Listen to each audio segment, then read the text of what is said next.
Welcome back to episode 87 of Tall Boy Radio. Andy is back with us after his state-mandated paternity leave. Solid 2 weeks off there, dude. So, shall we go quickly around the room and introduce ourselves, say hello, and let us know exactly what it is that we're drinking? Who wants to go on first? Then, Daddy. You go first.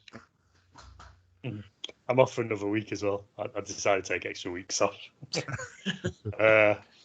Yeah, I'm on the old, one of my favourites. I haven't had it for a while, but the old Vermont sessions, and I'm just going to focus in on there. But stuck in my eyes at the minute on the focused. But yeah, Brewdog and Northern Monk, it's lovely stuff.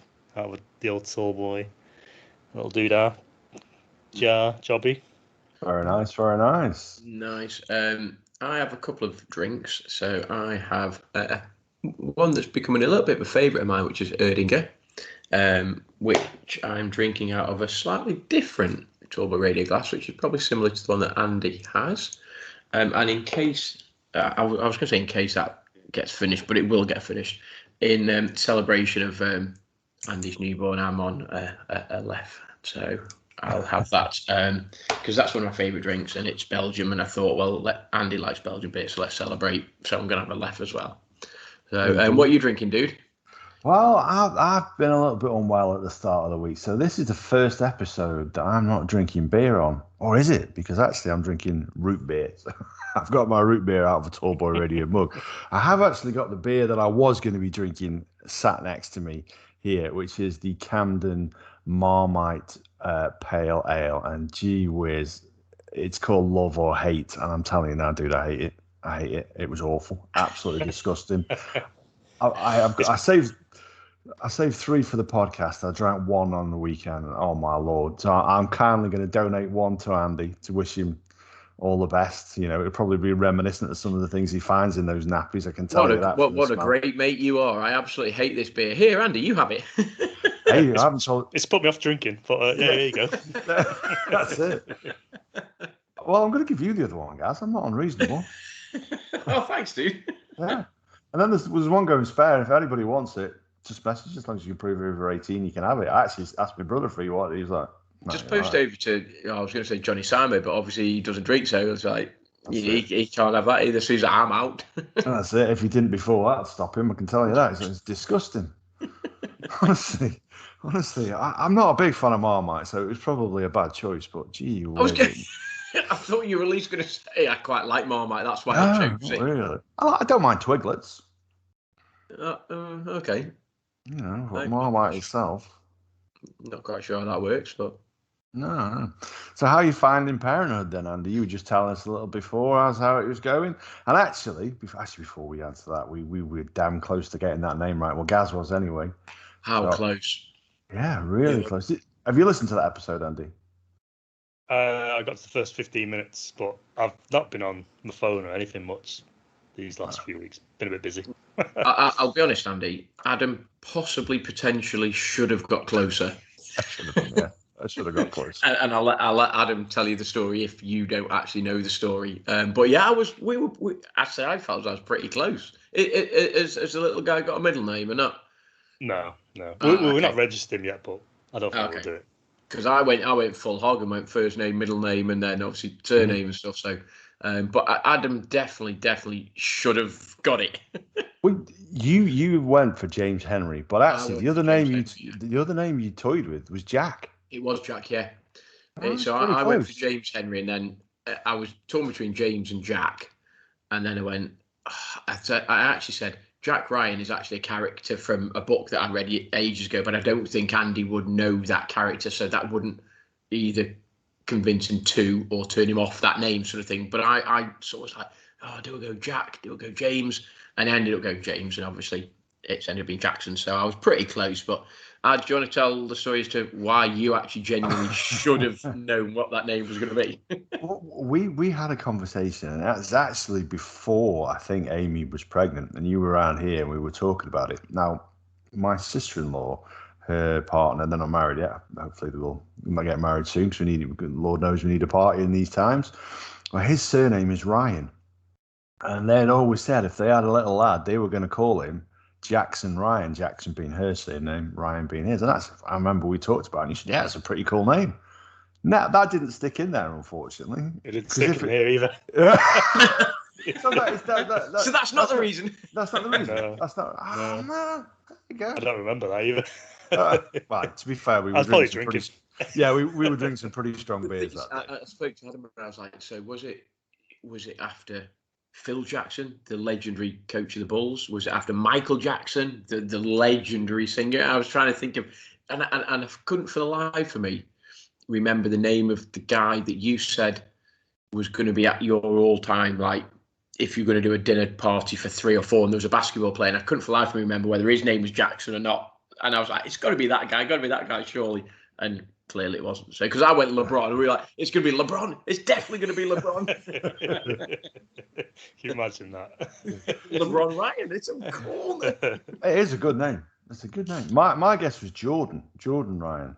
Obviously, after Michael Jordan, you're not going to go Michael Ryan, obviously, after the guy who went on the old killing spree in Hungerford all those years ago. Yeah, that would be very good. So was there sort of is it a family name? Was there an inspiration? Is he named after somebody in particular, or? Well, before we knew the sex, I had a massive list of girls' names, and then the boys' names was just like 3 or 4 names, and then I didn't tell Amy anything until like she sort of built up a list, and we just started chatting. When we found out it was a boy, we were like, all right, what names have you got?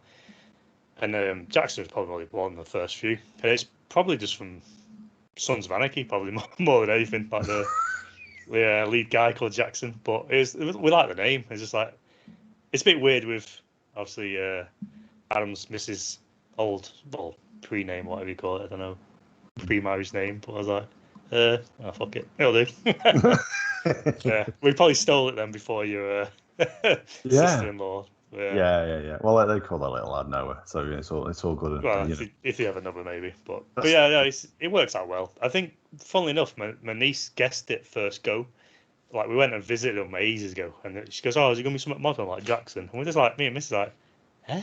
How'd you guess that? Seriously? Yeah, honestly, first guess. That's weird. Like, literally, like the millions of names you can have. Yeah. Never said like anything. Didn't even give a hint. Just went, "Oh, I think it's Jackson. Is it a mod name like Jackson?" I was like, "Fuck off." Well, it was going to be, but it isn't now. Tell you what, if we do an episode on mediums, we'll have to get her back on. She sounds. Oh, no. Forget any other guests that we're going to get on. She's here. She's in. Yeah, I don't like a level of accuracy. She could tell me things I don't want to know. Like death dates and all that sort of stuff. Exactly. Yeah. In fact, scrap that. Get her off. Yeah, that's it. Yeah, she's cancelled. Although she'll already know that. Yeah. So we missed you last week, though, didn't we? We missed you up in Scotland. It was a big miss. You know, we've got obviously the odd story to tell from that journey, which I'm sure you'll already be aware of. But yeah, it was an experience, wasn't it, Gaza? I enjoyed it, dude. It wasn't quite the same without the third leg of the tripod being there, to quote Adam's analogy. But yeah, I went something like the third wheel or something other than Adam's, like some sort of tripod. Anyway, but no, it was good. Had a really good weekend, actually. Strangely learned a lot. And got to chat to quite a few interesting characters.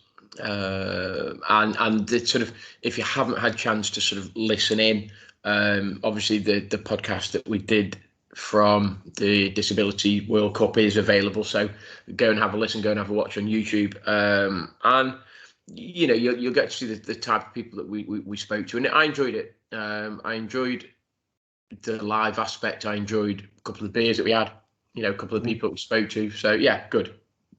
Yeah, I think we interviewed 6 people, and actually, one of the things I will say, Andy, the most interesting stuff that we probably got was after we finished recording. Because once we finished recording, we then continued the conversation, especially out at Snowy. We spoke to him for about an hour, didn't we? And got loads of interesting information. Yeah, and it actually challenged us to think about things in a different way. Yeah. And that night, didn't we? We went out for a few beers, and we got discussing things that actually, when you go and you listen to a story like that, you know, about darts, and it's very difficult for disabled people to become involved at just the base entry level. And he sort of challenged us to think about it that way. And we sort of said that if we don't do something different after hearing that conversation, then actually, do you know what? We're most definitely part of the problem. And actually, we're worse because we've been given the opportunity to do something about it. And then we haven't. I think that was one of the things that I felt privileged in. I think there maybe were a couple of people there that thought we were perhaps a little bit bigger than we are. But being in a slightly privileged position in as much as being able to interview 5-6 different people and listen to their stories and how they became involved and this, that, and the other, and be in a position where actually, in some small way, we can perhaps do something about it. And me and Adam have spoken, and we think we're going to try and do something, and obviously possibly things will become more clearer later on in this podcast if we're going to say what we're going to do. I mean, it's all in massive sort of infancy stage at the moment, and we've got no concrete plans whatsoever. But I did come back and reflect on sort of various conversations that we had, observations that we made, and it was an enlightening weekend. It was also a great weekend. I mean, I loved having a couple of beers with Adam. We just, we had a bit of a good crack, didn't we, up there? It was a shame, obviously, Andy, you weren't there. It would have been brilliant. A couple of places we went into, you'd have loved. 100%. A couple of craft bars we went in were superb, weren't they? If you ever find yourself in Edinburgh, the Salt Horse on, I think it was Greyfriars Street or Greyfriars Road. Yeah. Well worth a visit. Absolute cracker. So Gaz sent you a video, I think, of all the different beers that they had in the fridges. So that's the one where we started off on that 18% marshmallow porter from Stay Puffed. I tell you what, it was a tough drink, that one, wasn't it? It was a tough. Well, we went in there on the Friday, so obviously we went up there. We arrived Friday night, and we met the guys from Double Trouble, so Dave and Scott, and we had a couple of beers. Scott was driving, so we were like, well, what are we going to do later, sort of thing. So we met in was it the Salt Horse House, whatever it's called? Yeah, Salt Horse, and a couple of craft beers, lovely, and then. So Dave and Scott were like, well, what do you want to do now? And Dave said, well, we can go back to Scott's place, and he's got like a man cave, basically. So he's got dark. And we were like, yeah, sounds sweet, okay. And then left there about 2, something like that. It was in the morning. I can't remember what time. Well, you're glossing over some very important. I'm not glossing over anything. No, I'm not glossing over anything. That's all I can remember. Yeah, but I don't remember that. Yeah. Well, we had Double Trouble versus Tallboy Radio, and the boys from Tallboy Radio were victorious in that one. It was a glorious, I want to say 3-0, but they might, I don't know. And then we mixed it up a bit, and it was Gaz and Scott versus myself and Dave, and me and Dave, I tell you what, they called Double Trouble. I didn't have any Double Trouble that night, did I? My doubles were ridiculous. Yeah, absolutely on fire, kid. I mean, I was about, I don't know, however many drinks deep. To be fair, Adam was as well, but he can obviously hold his beer more than I can. So my dart sort of tailed off quite quickly. But what a great setup Scott's got. Those, his little man cave, amazing. And he's got a bit of darts sort of memorabilia, and he was talking to us about. Basically like auction sites that he goes on, and because we were like, how much was that? And it's got like a signed Matt Letitia like photo and stuff, and he's got it in a frame, and he's like, I don't know, about 8 quid, 9 quid, 10 quid or whatever it was. And we were like, seriously? He's like, oh yeah, just go on this site, and this guy sells all those memorabilia, and it's basically just whoever bids for it gets it, and it goes up in like 10 pences, or a different one will go up in pounds or what. Honestly, he's got loads of stuff up there, didn't he? Proper decent man cave. Signed Henry shirt, a signed Henry Arsenal shirt. Yeah. And to be fair, he then said, "Oh, I apologise, I haven't got much beer in." And we're like, "You've got enough, dude. We've been drinking for 4 hours solid or whatever it was." So, and he got a table tennis table in there. He obviously got a darts board. So it was a proper decent setup, wasn't it? Yeah, it was. Yeah, it was. So yeah, that was a decent night. And then obviously, we went and we recorded at the Hillcroft Hotel, Whitburn, and then we went out and we had a few beers again. So we went back, obviously went to Brewdog. Up in Scotland, you have to go to Brewdog. And then we headed off back to the Salt Horse, where I made a bit of a tit of myself, didn't I, guys? Yeah, so I can't remember whether that was it possibly just after we'd sampled the 18% beer, and I'm sort of sitting there trying to not quite chug this drink down because it was a difficult drink. It was tasty, but it was like just you knew you were going to feel it sort of thing. And then all of a sudden behind me there's this massive crash, and Adam's like, oh, like this, getting up, and it's like, oh my god. So the waiter comes over, is he okay? I was like, yeah, he'll be fine. So he basically gone to sort of half, was it look at your phone or whatever it was, and then he basically tripped over this step. And I've got visions of like London all over again, where he's just falling on his face and he's mangled and stuff. So I think he actually half thought about putting his hands out, tripping, and then he went, "Well, I could have kept myself up, but then I'd probably headbutt the window or something." I was like, "Oh my god!" Like visions of Adam like bleeding for the carotid sort of thing like this. And the waiter come over and goes, "Is he okay?" And like loads of other people in there with tables. I'm proper embarrassed. That was the worst. See, the thing is, brilliant. We're in Scotland, so the mask mandate is still in place. So I sat there enjoying a drink, and I started. Your mask, got your phone out. Yeah. I started walking to the toilet. I was like, I best put the old mask on. So I'm looking at my mask, trying to put it over these big old ears of mine. Then the next minute, foot caught on the step. I wasn't staying up. I went down. 6'5", 17 plus stone. I made a bit of a noise on that old floor. I asked how you were rather than Gaz. Was he all right? He did come and check on me afterwards, but the worst part of it was after the thud of me hitting that wooden floor was the sharp intake of breath of everybody around me. It's like, I'm all right. It happens all the time. It's like Mr. Stapleton. He just went poof, straight back up. He's like, I'm all right. Yeah, it was embarrassing. It was embarrassing. But nearly as bad as crying in the toilets afterwards. Oh, I know. I had to get back out there quickly, just man up and show everybody that I was okay. Honestly, even if I wasn't inside. You were fine, and the waiter came in and says, "Is he okay?" I was like, "Yeah, he's fine. I promise you, he's okay." And I think he was thinking, not is he fine? Has he hurt himself? Is he fine? Like, are we pissed or whatever? You know what I mean? I was like, no, honestly, dude, we're fine. That was such a great bar. I thought, I'm not getting kicked out of here when I'm not pissed. That was just not on. And so we went back there then, and did we go in? Oh no, we walked past it, or did we go in for one on the Sunday? No, I don't think we did on the Sunday. I think we went back to Brewdog, didn't we, on the Sunday? Yeah, we did. But then you're missing out on an incident then, because after we'd had a few beers at Edinburgh, we then had to get the train back to Bathgate where we were staying. Although you see, this is where me and Andy, I'm hoping that Andy will back me up here, you see. Because Andy obviously been in, he's obviously had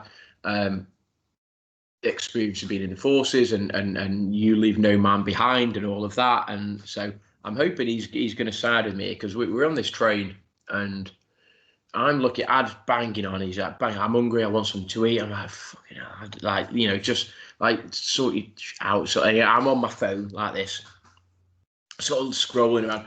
I'd like, what do you want? I'm trying to look for something. Uber Eats, no, can't get anything like that. Right, will anyone deliver? I'd goes, I'm going for a pee. So he gets up and sort of wanders off.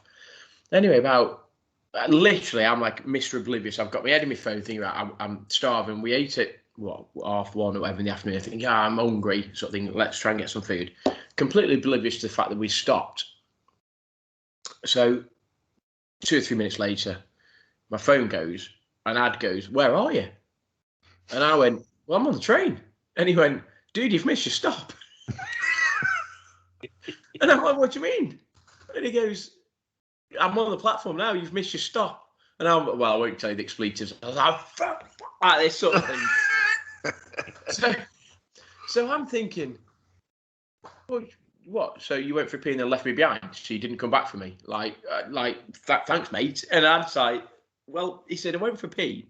There were 2 or 3 people in like the bit of the gap where you go for a pee, and he's like, where are you getting off? And Ad was like, I'll tell this version of events here because you're already skewing them a little bit.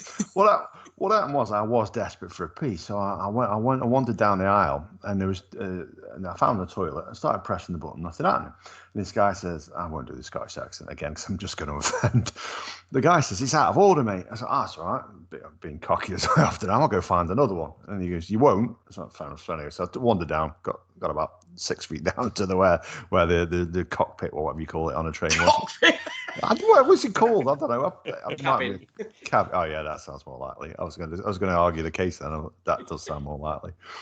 So I come back to the toilet. I was like, oh, dude, this isn't good. To the Scottish guy, and he goes, oh, you used to have to tie a knot. And he makes, oh mate, I can't. I've got to get all the way back to Bathgate. He goes, yeah, we're in Bathgate now. I was like, yeah, nice one, dude. He goes, no, seriously, we're in Bathgate. At this point, the door's going that beep, beep, beep, beep, beep, beep noise. So I jumped off. Train doors closed. I'm looking for Gaz. I can't believe he jumped off. You see, Andy. I can't believe he jumped without even checking where his mate is. I didn't have his time. Mate that he's known for years. You know, if it was me, I'd have stayed on the train and actually I'd have gone. Stay on the train. But I'd have stayed. If I knew you were on the train, that's the issue. No, well, I jumped off, right? Because instinct says, I've got faith in him. He's nearly 50 years old. I'm sure he can manage to get off a train on his own account. And I'm stood there on the station. I'm looking up and down, and Gaz isn't there. It's like, they've taken the piss out of me. I've jumped off the train in the middle of nowhere, and it was literally the last one out of Edinburgh. That is not good. And then it's like, no, this does not familiar. Actually, I'm in Bathgate. God bless them, they were telling the truth. So I wandered up over the bridge to the other side, thinking, I'm not sure why Gaz would cross over there without me. But then, first of all, I actually had to go find somewhere to have a pee as well before I phoned him. Yeah, exactly. Did you notice that he thought about having a piss first before he phoned his mate? You know what I mean? I mean, come on, Andy. It was going to happen during, otherwise. So he rang me, and he said, dude, you missed your stop. I'm like, well, where are you? I'm on the platform. I was like, fuck yeah, thanks, mate, sort of thing, you know. I was like, oh, okay. So waited on the train. Sort of next stop, got off. Checked the train timetable, thinking, please let there be another train, like, going back the other way. And there was. But it wasn't until, was it like 20 to 12 or something or whatever, I can't remember. But like it was like about half an hour wait or something, 40-minute wait. I was like, oh, for Christ's sake. So then try phoning around your Ubers and your taxis. No taxi companies. They were like, well, we can get you one a bit later, but we can't get you one in the next half an hour. Okay. No Ubers anywhere to be seen. Anyway, next minute, there were these like 4 or 5 people and then a car park. And they got off the train as well. And one of the women sort of looked over, and I'm there standing there like shorts, t-shirt, middle of Scotland. It's like, you know, I'm freezing me knackers off. It's like 12:30 at night, and I'm like this sort of thing. She's like, you're right. I'm like, yeah, Sam. She's just, my mate's just left me on the train. He's like, you know, he's like done one without me. And she's like, oh, right, really? What, he's just left you on your own? I'm like, yeah.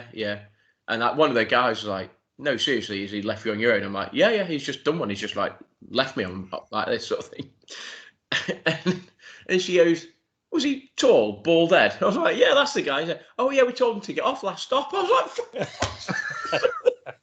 so the people that told him to get off that I thought was taking the piss were the people that then got off the stop that I got off. I thought, oh yeah, it was him. I was like, yeah, thanks very much, sort of thing. So I'm phoning around for taxis, no Ubers. I'm like, great, I'm going to have to wait. There's a woman yakking up like 10 yards away from me. She's like, literally like every 20 seconds. She's like, oh, this is great. So me with my newly qualified sort of first aid hat, and I was like, you're out there, love, sort of thing. She's like, yeah. I was like, okay, I'll just leave you now, sort of thing. Anyway, so there were these 5 or 6 people waiting for a taxi, and I was like, have you got a taxi? They're like, yeah. I said, what number did you use? They gave me the number, tried them, didn't work. Anyway, this taxi arrives, and one of the guys said, he says, oh, there's 6 of us, mate, to the taxi driver. The taxi like, oh, God, you know, not sure about insurance. Anyway, as one of the guys having a conversation with the taxi driver, the second guy walks round to the back, pops the boot and climbs in. He goes, I'll just stay in here, and pull the boot down on himself and climb in the boot. I'm like, have I just jumped in some sort of weird alternate reality where this is okay, sort of thing? And anyway, again, long story short, I get back on the train, head back to where we're supposed to be going, at which point I'm like, I'm fudging freezing, I'm literally freezing. And I'll read you the text. He sent me a message. I think he said something like, let me know when you get back and I'll come and meet you. You know, a good mate, as a good mate would, you know, I'll let me know, I'll come back and meet you. Okay. So Adam, cold now, I'm back, sort of thing. Okay, Ad's not here. Okay, fair enough. So get back. I think I got back in about I don't know what time. I don't know what time I said to you. Ad was about like 1:30 or something stupid, 2:00 in the morning or something. Later than that, yeah. And I'm like, obviously freeze my tits off, sort of thing. And and then I get a knock on the door at like I don't know what time it was, about 7:30 or something, or in the morning, 8:00 in the morning. He's like, "Are you back?" Sort of thing. Like a good friend would. Yeah, like a good friend would, And then to top it all off, he then said, "Well, when I got off the train at Bathgate, he said actually there were a couple of taxis there, so actually probably what I should have done was just jump in a taxi and come and get you." I'd about, yeah, that'd have worked. Yeah, thanks, pal. I didn't think of that though until I was back at the hotel, which is lovely and warm. Yeah. So pulling the duvet up over his chin, like, I should have got a taxi. You know what? I can imagine doing exactly that, dude. So if you listen to Adam's point of view, he's like, I'm old enough to get off on my own. If you listen to it from my point of view, I'm trying to sort out food for him, who then left me on the train on my own. This is the editorializing of it all. He's being magnanimous. He's sorted out food for me. He moaning his bag off. He wants pizza and complaining he couldn't get any food for himself. He couldn't. I could have been starving to death. I'm not even joking, Andy. Right, throughout the whole day, ask Adam how many people he actually went to invite onto the podcast. He comes back and goes, "Oh, guys, you do it. I'm too scared." So that's literally just go say, "Dude, do you mind just coming onto the podcast a minute?" Does that sound true? Yes, see? I wouldn't have thought so, but yeah. No, thank you. Oh, you're kidding me. Seriously. The funniest thing was that we were there and we said we're going to have to try and get like an international. So I really wouldn't mind like a German guy coming on. And the Germans, there were loads of Germans there. They bought like a massive team.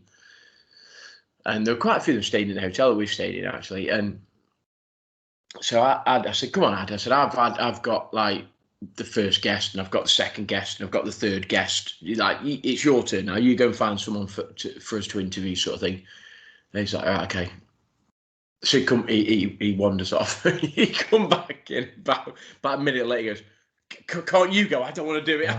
Dude, well, just roast some. The problem was, right, I went into the room and obviously there was about 30 of them there, all practicing. And in my mind, I was in Schuldigung bitte, Sprachen, and I got in there, I can't remember what the word for English is in German. And then I thought, Sprechen die Deutsch? Oh, no, that's wrong. No, that's the other one. Do you speak German? Given the fact they were German, yeah, that's I'm pretty confident the answer to that one would have been yes. Yeah. So he went to go and get them, but you did exactly the same. To be fair, I did do exactly the same. I walked in, I was like, yeah. I'm not interested in practice. To be fair, I then went to get somebody else, and I did bring somebody else back. But no, honestly, it was a cracking weekend, proper cracking. A couple of stories, and again, depending on which side you fall on, it's either Adam's fault or my fault, depending on who you listen to. I would say it's a combination of the two. I think it's just circumstance funny. It's just funny, and you look at it in hindsight, and this, that, and the other. But when I told Jenny, she's like, "So you have to walk home on your own in the dark?" I was like, "Yeah, pretty much." You in the middle of Scotland? I was like, "Yeah, pretty much." Yeah. And it could happen. I was like, "Yeah, pretty much." You just know that if Adam had stayed on, you would have got off. I know. Well, exactly, and that's the gamble you take. It's weird because I had that to make a decision. What'd you do? But it's weird because I genuinely, and I remember it now. And okay, people go, "Oh, you're pissed," but we weren't like horrendously. No, we were. I wasn't. To be fair, I was worse on the Friday night when I was with Scott and Dave than I was the Saturday night. And we'd had a couple. We'd had a really good night. We'd had a couple of beers. We were sound, but genuinely, I don't even remember stopping. Like I'm like looking on my phone and stuff, like thinking, "Oh, how can we get some food?" We were looking at pizzas and chicken burgers and all this. How can we get it delivered to our hotel because nothing was open? And I'm literally sitting there like this. Now I'm ringing, "Where are you?" Like, "Dude, I'm on the train." The funny thing is though, like when the guy said we're at Bathgate now, I literally had to do a double take. So I didn't even know we'd stopped. So maybe we actually had more to drink than we thought. Well, yeah, but we weren't like, because obviously I remember it all. So it's not like, oh my God, it's dead hazy stuff. I literally remember like receiving the phone call, getting off, the conversations and everything else. I don't know. I just took a quick Google of where these two train stations were, Armdale is the place I went to. Yeah. So 10-minute drive apart from each other. Yeah. Yeah. But it's an hour walk through like a field or something. Yeah. So I stopped at a train station called Armdale, and that's where I got off to then get. But that was the last train. So when you look at the timetable, there was one train coming back through at like 12:20 or whatever it was. And then the next train after that was at 10:30 the following morning. So it's like, jeez, jeeps, that's a long walk, that is. You actually told me it was Arundel at first. It's like, no, Princess Alice and Anna live. Isn't that Frozen? No, I'm sure it's Armdale. I'm sure it's Armdale from memory. But honestly, Andy, it was so surreal because I got off there. There's a woman yakking. There's a guy climbing into the boot of a car, and like you're just thinking, like where am I? Like seriously, where am I? But then we walked back to the train station this Sunday morning. I'm like, dude, I didn't come this way. I came like a really weird way. Like Google Maps is telling me to walk that way. I was like, I definitely didn't come in this way last night.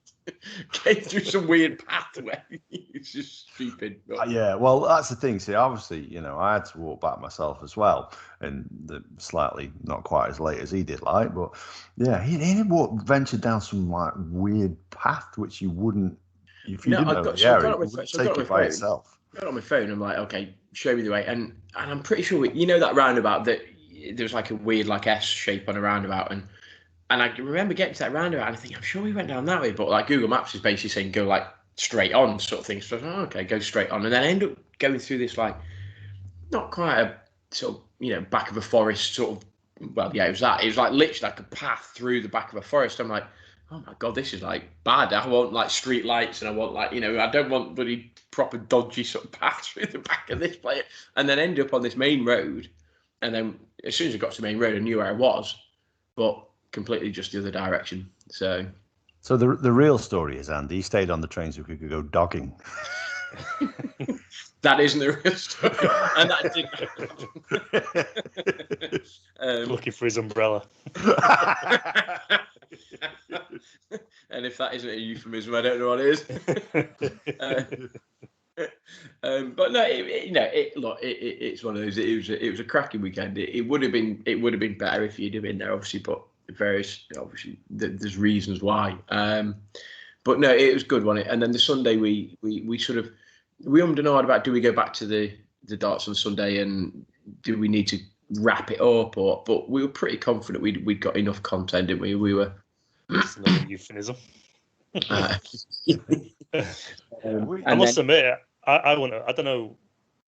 I'm obviously a shy guy unless I've had a few beers, but I don't know if I was there. I don't know if I'd have the balls to go up to someone and say, "Come and chat to us for an hour." I mean, we were quite fortunate really because we'd spoken to Jed before we got there, so we collared him first, and we had Scott there to come on, and then some lady. So I knew Eddie. So there's a guy called Eddie Bailey who he I'm aware of, sort of Facebook friends, and I knew that he was going to be there, and he raises lots of money for prostate cancer and this. So. And I'd recognised him, so I knew he was there. And I said to Ad, I said, he's one that I can go and ask. And I can't remember who. Oh no, it's Jed. So Jed was the one that then suggested Snowy. Went, you need to go speak to Snowy. I was like, oh, okay, fair enough. Who is he? Oh, he's the guy in the wheelchair with this sort of mohawk. And I was like, okay, sound.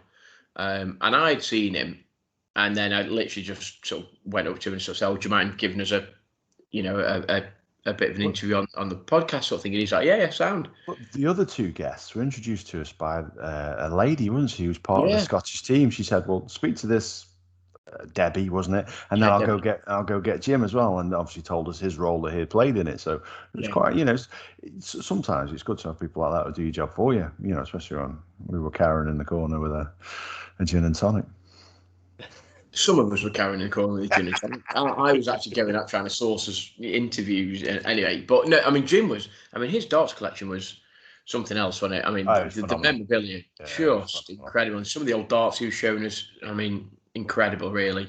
Yeah, it was. And like I say, though, I think it was a conversation taking us back to where we were before with Snowy that spurred us on to do what we're going to do next, which obviously after after many months now of saying I ain't doing another Guinness World Record, yes, we've decided while we're up in Scotland, we're going to have another pop at setting another Guinness World Record. We don't know what it's going to be just yet. 72 hours. Darts, please. No.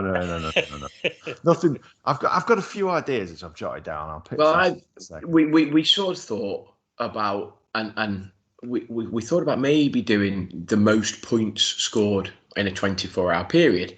But then I'd sent me this link from Guinness, and it was I don't remember the exact number, but it basically worked out like 1,000 points. It was over 1 million points in a 20 and I worked it out, and it's like 1,050 points per minute every minute for a 24-hour period.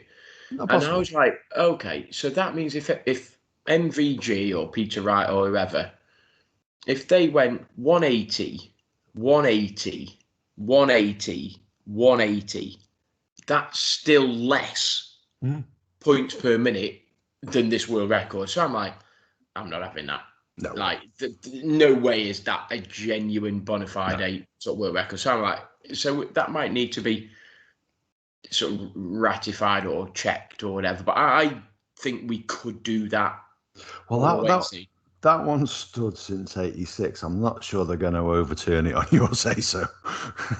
Well, I'd like to see the names of the people that did it then, because I'm not having it either. Especially when you look at the actual record for most points hit in a minute is Michael Van Gogh, and it's considerably less than their average over 24 hours. Yeah. There's no way. There's absolutely no way that it's at all. So if they can prove it to me, then fine, and I'll accept it, and I won't. I won't chastise them on a podcast anymore or something. But, continue to chastise. They can't prove that. I'm not having it. I'm not having it, if I'm honest. So it's not real unless proven in Gaz's court. Yeah, I mean, but look, we'll do something, and I think the premise behind why we're doing the world record, and this is really the crux of it. The world record is almost a byproduct of it. Yeah. But the reason that we want to do it is, I think we've both reflected on what Snowy has said, and Jim and the people that we had on our podcast from Whitburn, and we feel as though we sort of want to do something for disability darts, and Radway is geared up for disability darts because it's wheelchair accessible. So there's ramp access, so wheelchair players can get in. And after chatting to Jed, who is he's the guy that designs the movable boards. So the flexi board, so you can have an able-bodied person playing with a board at normal height, and the flexi board you just slide it down, and somebody in a wheelchair height can play. And he said he would be prepared to try and bring, sorts out a couple of these boards, didn't we? So there's no try. He would. He's up for it. Yeah, he just said name the date and we'll do it. So we're thinking that we're going to try and host a disability darts event, but not allow wheelchair access, but try to promote wheelchair participants so that they can come along and they can play. Because Snowy said to me, and it not humbled me as such, but made me realise. He said, how many darts players have you got in your Super League team that are disabled? And I went, well, actually, there isn't anybody. And he went, well, how many are there in your league, your whole Super League? And I went, actually, I'm not aware of anybody. And he went, well, there you go then. He said, do you not think that there are people that are in a wheelchair that want to play darts within your Super League area? And I was like, shit, yeah, maybe.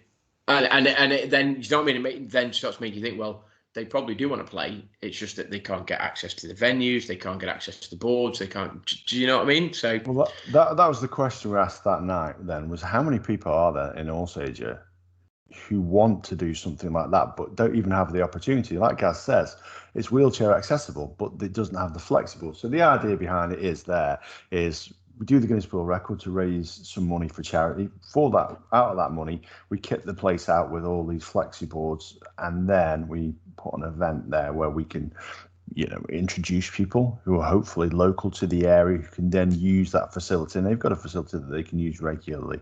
And it was that question. And like I said, when I'm going back to what I said earlier, when we were talking to people, often it was the stuff that they said afterwards in the conversations, because that conversation happened after we'd finished recording, where he literally said, well, how many players are there? It's like, there aren't any.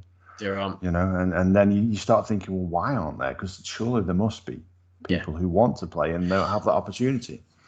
And, you chat to, again, it was Snowy that was talking off air, and, you're thinking, Cheshire, Staffordshire, maybe parts of sort of Shropshire, Lancashire, they'd come from the Wirral, and he, effectively he said, if you put this event on, you could probably, because of, and this is going to sound horrible and I don't mean it to be, but because of the lack of opportunity at the moment, he said, if you put something like this on, you could probably attract them from, miles around.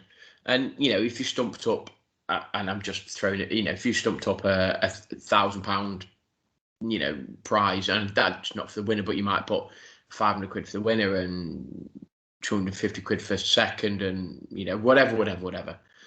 But part of that prize money will be raised via our world record attempt. Do you know what I mean? So what we're doing is we're trying to raise money, raise awareness, and be in a position where we can put on this event. And I'm not going to tell you what Adam had.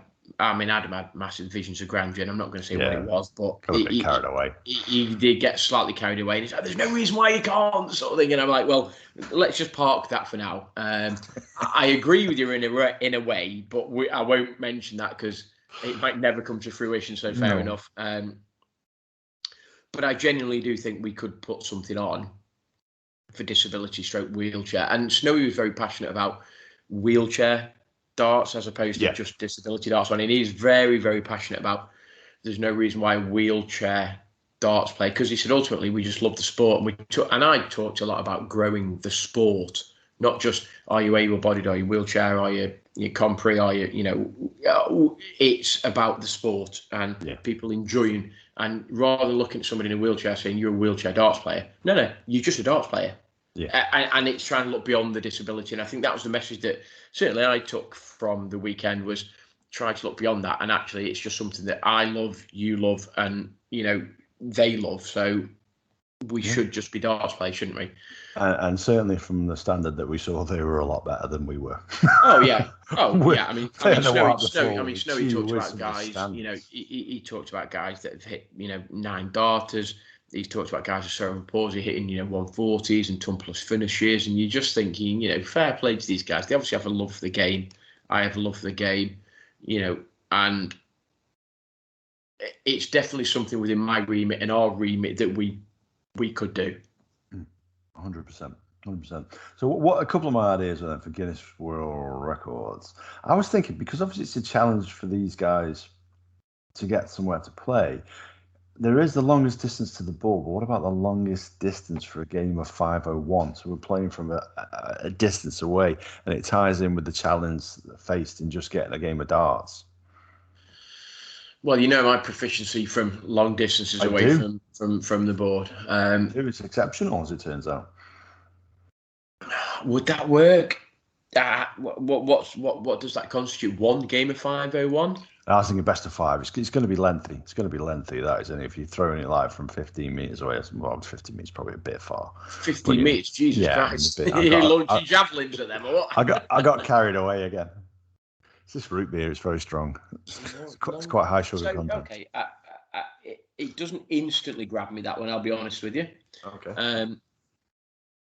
Then the other one was just simple ones like most trebles or most balls in 24 hours. Well, most balls in 24 hours, dude, is horrendous. There's a world record for that already. Yeah, there is. It's quite tough. It's quite tough. And it's incredibly tough because I vaguely remember reading who was part of it. And was it Dennis Priestley, who is an ex-team, and a couple of other county players. And it like, no chance. They actually changed the ball. It was got that battered. Halfway through, they actually changed the board because the ball was battered, sort of thing. So, Well, most trebles. I don't think there is one for most trebles in 24 hours by a team.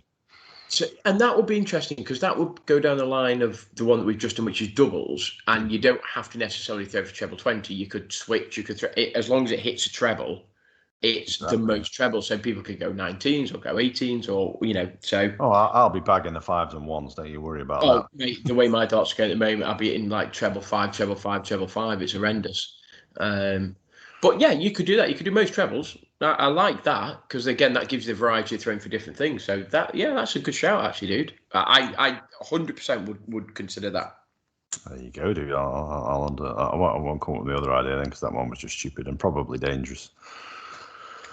Was that far-reaching and throwing darts at the same time? Close, actually. I was thinking like fastest game of 501, but rather than it being fastest in terms of quick, as in strapped to the back of a lorry. But it's probably a bit more jackass. And actually, in practice, it's going to be a bugger to get your darts back out of the board again afterwards. Yeah, let's park that idea. I'm here all week. No, I like the trebles idea though, dude. I do. I just think, and let's loop back to what Adam said however many minutes ago. If we do nothing, we're sort of worse because lots of people will be naive, and therefore, because they're naive, they don't do anything. We actually understand what these guys are going through in the fight that they're trying to go through to get it recognised, and we understand that and we know that, and then to still do nothing sort of does make us worse, doesn't it? It does. And to be fair, you were a massive advocate of this the weekend we were away, and you were like, dude, we have to do the Sunday. Honestly, Andy, he was like, dude, we have to do something. If we don't do anything, then we're just as bad. We're worse than everybody else. And he literally like banging on all Sunday. And I'm like, actually, yeah, you're probably right. And it did take me 2 or 3 drink/hours to come round. And I'm like, you warmed up from the night before. That's it, yeah. Yeah, exactly. Yeah, and actually, you know what? He's right. He is right. And if we don't do anything, and I need to speak to Big Gray,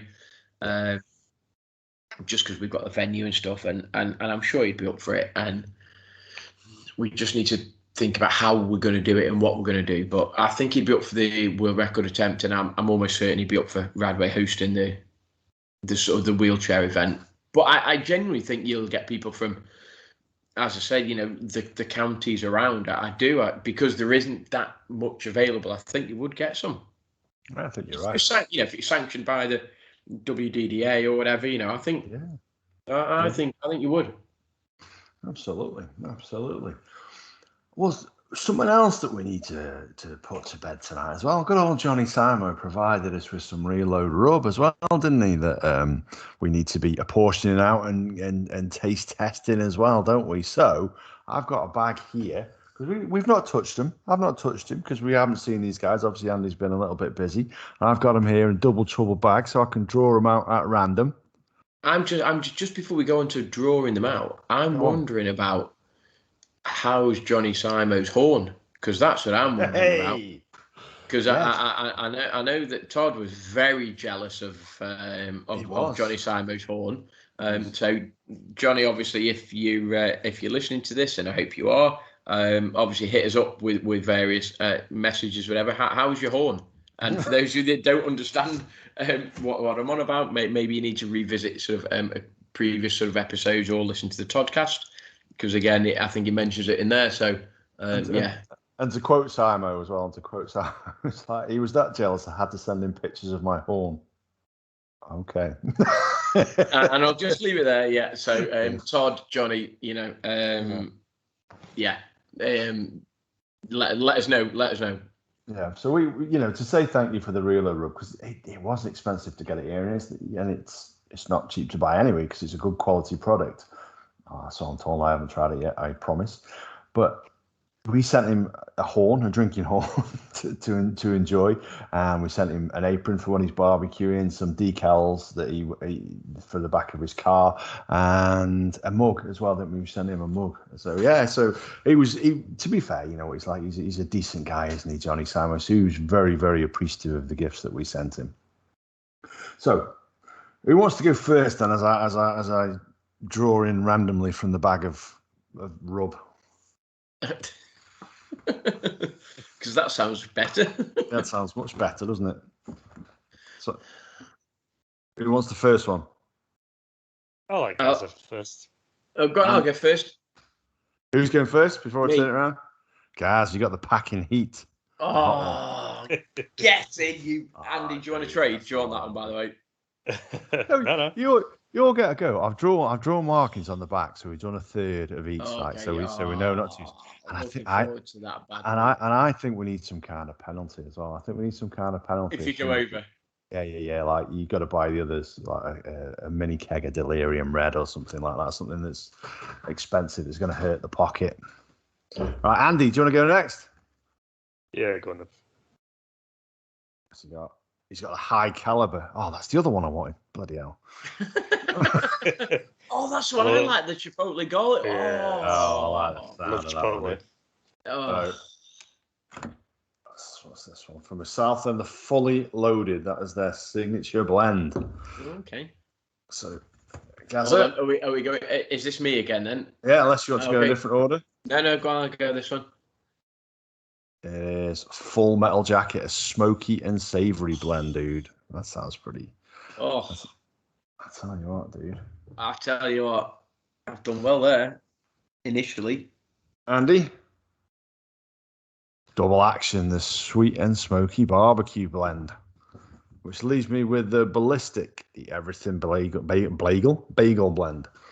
I've definitely come out trumps there. You have done, dude. You have done. Not vegetarian, eh? Oh yeah, sorry, by the way. And then obviously we've saved the Magnum separately so that we can enjoy that when Todd and Johnny rejoin us on the podcast at some point. We're all going to try a little bit of it and try and do our best to describe you the flavors that we're experiencing. I gotta tell you, dude, that one smells amazing, absolutely amazing. So I think so. The plan is in our sort of families, whatever it may be, we'll cook, we'll use the rub, and we'll sort of describe what it's like. Do we like it? Do we not like it? And then when effectively we all meet up, we'll just sort of swap them round and we'll go for a different variety. Definitely, yeah. I think so. And then when Johnny and Todd come back on, we'll go with. I think what we need to do is try to make that a time when we're all in the same room together. Definitely, yeah. And we can cook something and we can all taste it in the same room, us three together. And obviously they will taste it and we will compare notes. That's a good shout, actually, dude. I hadn't thought of doing it that way, but it is a really good shout. I say if it wasn't for those two guys being in the States, we could live stream, because we are now set up to live stream on YouTube. So look forward to that at some point in the near future, folks. I just think that would work better wherever we are, whether it's Andy's, yours, mine, somewhere in the middle, neutral, wherever it may be. And we can cook something, obviously not steak, but maybe a bit chicken, or me and Andy can have steak. It's fine. You can, and then we'll go on. Johnny Samo says that it works really well on pork as well, the Magnum. So that might be another opportunity. So we can do that. I do think that Magnum would be better when we're all together. Yeah, definitely. So we can rustle up a meal or something. We can use that as part of Amy can come over, Jackson can come over, me, Jen, Adam and Kim and stuff. We can have a bite to eat and we can try it then, and we can perhaps podcast for 10 minutes our reaction, and then we can leave the girlies to do whatever, and we can and I just think that might work a little bit better. Yeah, I think so. But we know Todd and Johnny don't want to miss out on that one. That they've got a pretty decent stack of it in their larders. Yeah, and you know what? And obviously we said we'd try and do it when timings meet and match and all this and the other, and it might be however many weeks down the line. But at least we've got them now. We can try them. We can, I'm looking forward to trying the two that I got, because I definitely think I got the better two. Yeah, I think you did, to be honest. You come out of that okay. Well, I think we all came out okay, let's be honest. It's all pretty good stuff. We all get to try it eventually. But yeah, I think you did all right there, dude. In terms of first dibs, you've done okay there. I'll take the first dibs on them, absolutely. Cool. Hey, I'll tell you what as well, though, just going back to Scotland a little bit, Andy, I got recognised. Oh, dude, that was funny. That was funny. strange. That was. Yeah. Are you the baked beans guy? Yes, I am. Yes, I am. Yeah, honestly, dude, it's brilliant. And fair play, you know, he obviously listened to a podcast. Yeah. Are you the baked beans guy? That's pretty. It's You pretty know, bizarre. That was. it was. It's cool. Yeah, it was cool, but it was very strange, sort of surreal. Because I actually thought, you know, when he first asked me who it was, I thought he's obviously mistaken me for somebody else. But no, yeah, it actually was me, which is quite cool. What he said was, did he say, was it something to the drawings? Did he say, oh, was it the artwork and stuff? Yeah, that he recognised me from the artwork, which is pretty cool. So, I mean, to be fair, Andy, if you'd have walked up there, then everybody been all over you. Like, literally, they'd be like, "Oh yeah, you're that dude. You're that dude." So, because you literally are the centerpiece of like the artwork now, so it's like you literally would be like, you won't be able to go anywhere without being recognised now. I'm telling you. I'm the centre of the tripod. Yeah, absolutely. The middle leg of the tripod. That's how I. That's how. Oh, that was it. Yeah, that was it. I remember now. But no. Anyway, just before we go, how are your NFL teams getting on, guys? As well as yours. What about yours, Andy? Well, the Bears are 1-1 last night. So the Steelers are 1-1, and the Lions are. God, it's brilliant. It's fine and dandy. To be fair, the only reason I say that is because I didn't watch it Sunday night, straight Monday night, and the highlights came on, and I was like, oh dear. And I reckon our bet is pretty safe, Ad. It's looking that way. It is looking that way. I must admit, I always look for the results anyway. So I was looking at were they a late Sunday game? Were they Monday Night Football? I can't remember. The Lions. Yeah, they played the Packers, weren't they? Yeah, so I saw divisional game and stuff. I was like, yeah. And to be fair, I didn't mind because I thought if the Lions win, it means Green Bay have lost, which is mint. Yeah. And if Green Bay have won, it means the Lions have lost, which means that our bet is going the way we want it to. So that's mint as well. So absolutely. Yeah, we had a bit of a disappointing result. Our first home game, losing to the Las Vegas Raiders. That was a little bit disappointing.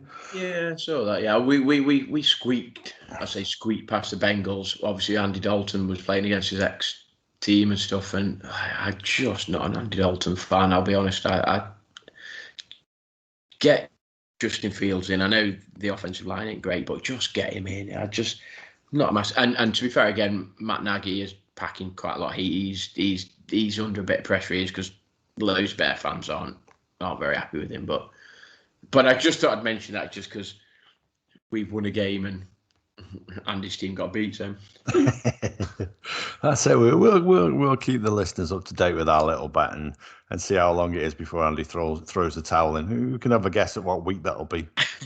Week 8, Andy's like, that's it, all over. I thought I was having United as my one, and you two did the NFL. I don't remember that.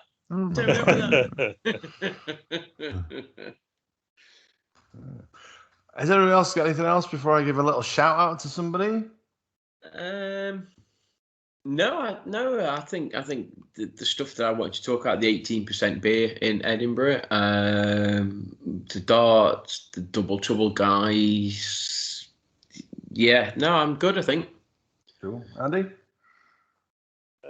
No, I need to finish watching the episode you recorded, but no, it sounds like it was a good event, and I think it's good for the experience as well. Just getting out there and throwing yourselves under the bus and drinking curiously and getting lost. To be fair, Andy, what was really good was, and we sort of put ourselves out there. It wasn't something that we were comfortable with. We'd never done it before, but it did make us think that actually, you know what, we can do it. And obviously with yourself, you know, the roving mics worked, and it gave us hope, not hope, that it gave us the confidence to be able to do things in the future. Yeah, definitely it did. We learned a lot while we were doing it as well, and actually, once we'd figured out that actually what we planned actually worked, it gave us a little bit more confidence to do it. And I think then that gives us confidence to try something different again going forward. Yeah, 100%. It was our first outside broadcast as such, but yeah, it went as well as we wanted it to. We've had some pretty positive feedback. We all our listening figures, our viewing figures are up on that episode. So it was a pretty positive weekend all over, really. So all good. Definitely, yeah. The one person I want to give a quick shout out to as well, it's available if you head to @Knockabout on Twitter. I hold it up there for the camera. Knockabout World, which is the Morrissey fanzine, which is put together by the fans for the fans, as it were, is available now. I think they've still got a limited supply left. So @Knockabout on Twitter, get in touch with them. And that, I think, is a pretty iconic picture of the Smiths outside of the Salford Lads Club. And you get a sticker of that too if you are going to go order that one. And the only other thing, actually, we should never mention as well, guys, country number 37. Oh, God, yeah. How do we forget that? Dude, with Brazil. Brazil, indeed, yeah. Brazil, yeah. Yeah, country number 37. That's brilliant. Yeah, pretty Brazilians, if you will. So, yeah, it's a while since we've added a new country, so that's a real bonus. Yeah, and you know what? And again, we mentioned it with Todd and Johnny, and it sort of blows my mind to think that somebody in the last week or whatever it was in Brazil has decided to have a listen to us, watch us, whatever it may be, whatever media it may be. It sort of does sort of still blow my mind that 30 people in 37 different countries. So crazy. Crazy. And you know what? Long may that continue. Indeed. So who wants to say their goodbyes first? Go on, Dad. Oh, it's good being back. I'll knock your figures down a bit from your last one. But, it's been good catching up with you guys, and long may it continue. Indeed. Yeah, listen, great to have Andy back with us. Great to know that Amy and Jackson are doing really well. Hopefully he manages to continue getting lots of sleep. But yeah, loved tonight. Loved just meeting with you guys, chatting, having a couple of beers. So look forward to the next time. Indeed. Likewise, I'd echo all that, dude. Great to hear that Jackson's doing well. And on to the next one, where we'll be no doubt talking about what we've been doing with our Reload Rub. Take care.